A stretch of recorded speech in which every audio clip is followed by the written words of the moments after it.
Hello दोस्तों, आप सभी को शुभ लाभ जी के क्लासेस में स्वागत है।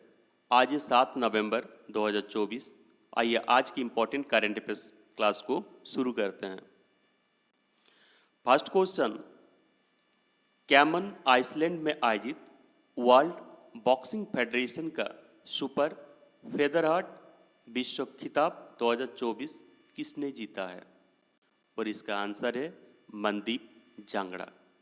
यानी कैमन आइसलैंड में आयोजित वर्ल्ड बॉक्सिंग फेडरेशन का सुपर फेदरवेट विश्व खिताब 2024 का खिताब मनदीप जांगड़ा ने जीते हैं।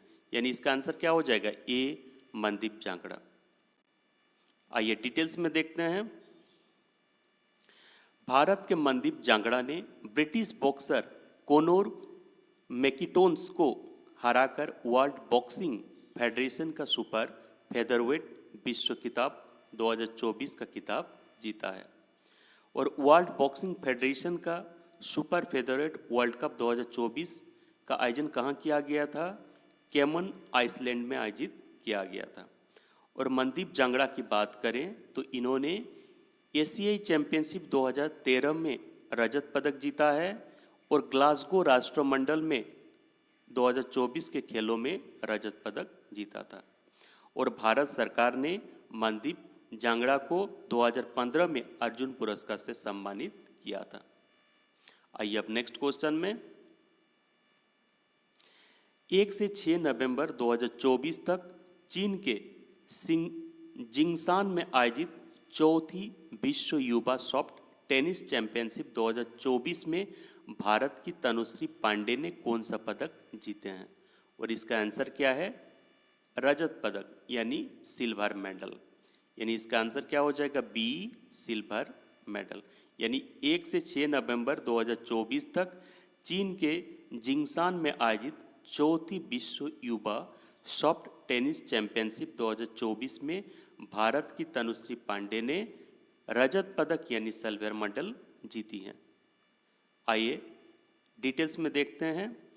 भारत की तनुश्री पांडे ने चौथी विश्व युवा सॉफ्ट टेनिस चैंपियनशिप 2024 में महिलाओं की अंडर 21 स्पर्धा के फाइनल में चीनी ताइपे की मियांग मिन यू से 3-4 से हारकर रजत पदक जीती हैं।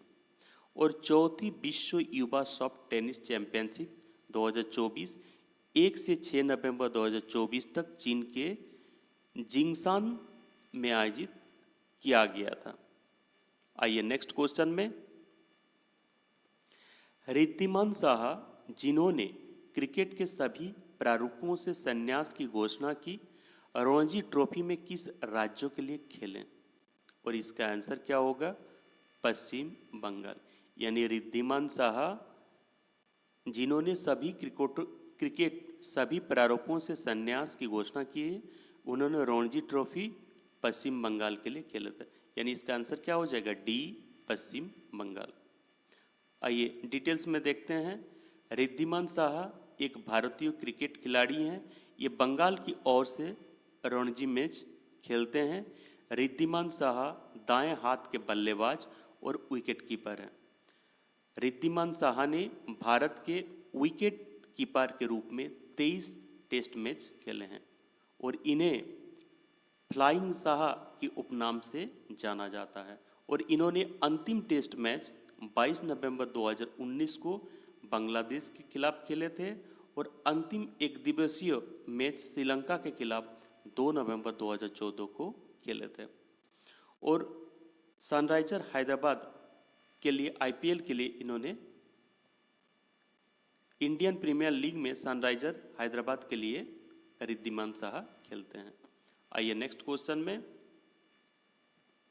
भारत और किस देश के बीच द्विपक्षीय सैन्य अभ्यास बिनबेक्स 2024 का 5वां संस्करण 4 नवंबर 2024 को अंबाला हरियाणा में शुरू हुआ है?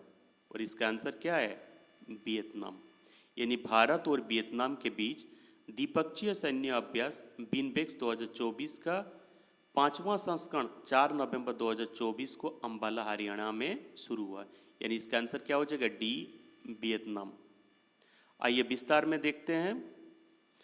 भारत वियतनाम द्विपक्षीय सैन्य अभ्यास बिनबेक्स 2024 का 5वां संस्करण 4 नवंबर 2024 को अंबाला हरियाणा में शुरू हुआ है। भारत और वियतनाम के बीच बिनबेक्स सैन्य अभ्यास 2018 में शुरू हुआ था। बिनबेक्स अभ्यास इतिहास में पहली बार दोनों देशों की सेना और वायुसेना 5वें संस्करण में भाग ले रही है। एक इम्पॉर्टेंट क्वेश्चन है, भारत ने किस देश को स्वदेश निर्मित मिसाइल कार्बेट आईएनएस किरपान उपहार में दिया है? और इसका आंसर क्या है? वियतनाम।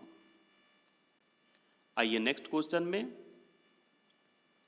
बिहार कोकिला के नाम से किसे जाना जाता है जिनका हाल ही में निधन हो गया? और इसका आंसर है शारदा सिन्हा। यानी बिहार कोकिला के नाम से शारदा सिन्हा को जाना जाता है। यानी इसका आंसर क्या हो जाएगा? ए शारदा सिन्हा। आइए डिटेल्स में देखते हैं।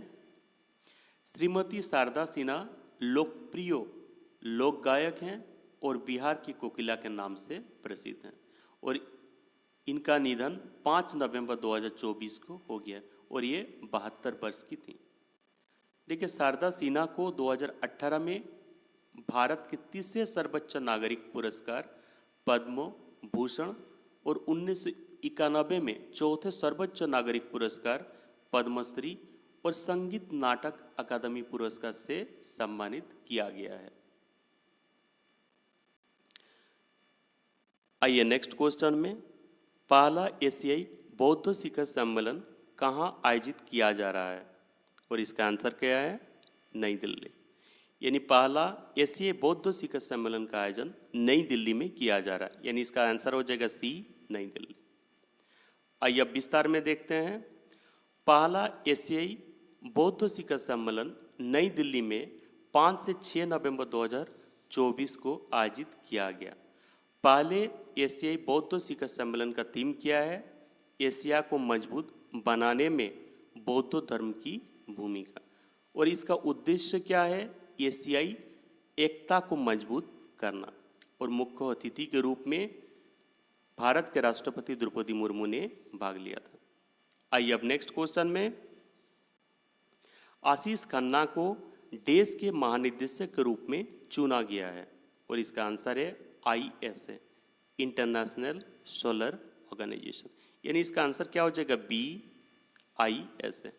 आइए अब विस्तार में देखते हैं। विश्व बैंक के ऊर्जा विशेषज्ञों आशीष खन्ना को ISA यानी अंतर्राष्ट्रीय सौर गठबंधन का अगला महासचिव के रूप में नियुक्त किया गया। 7वीं अंतर्राष्ट्रीय सौर गठबंधन सभा का आयोजन नई दिल्ली में किया गया और भारत को अध्यक्ष और फ्रांस को सह अध्यक्ष के रूप में पुनः चुना गया और भारत 2026 तक ISA का अध्यक्ष बना रहेगा। अंतर्राष्ट्रीय सौर गठबंधन एक अंतर सरकारी संगठन है जिसे 2015 में भारत के प्रधानमंत्री और फ्रांस के राष्ट्रपति द्वारा संयुक्त राष्ट्र जलवायु परिवर्तन सम्मेलन COP21 में लॉन्च किया गया था। इसका मुख्यालय कहाँ है? गुड़गांव, भारत में है और एक इम्पॉर्टेंट माल्टा अंतर्राष्ट्रीय सौर गठबंधन में शामिल होने वाला 119वां देश बना है। आइए अब नेक्स्ट क्वेश्चन में, डोनाल्ड ट्रंप ने अपनी प्रतिद्वंदी कमला हैरिस को हराकर अमेरिका के 10वें राष्ट्रपति बने हैं। एक इम्पॉर्टेंट क्वेश्चन है और इसका आंसर है 47वें। यानी इसका सही आंसर क्या हो जाएगा? D, 47वें। यानी डोनाल्ड ट्रंप ने अपनी प्रतिद्वंदी कमला हैरिस को हराकर अमेरिका के 47वें राष्ट्रपति बने हैं।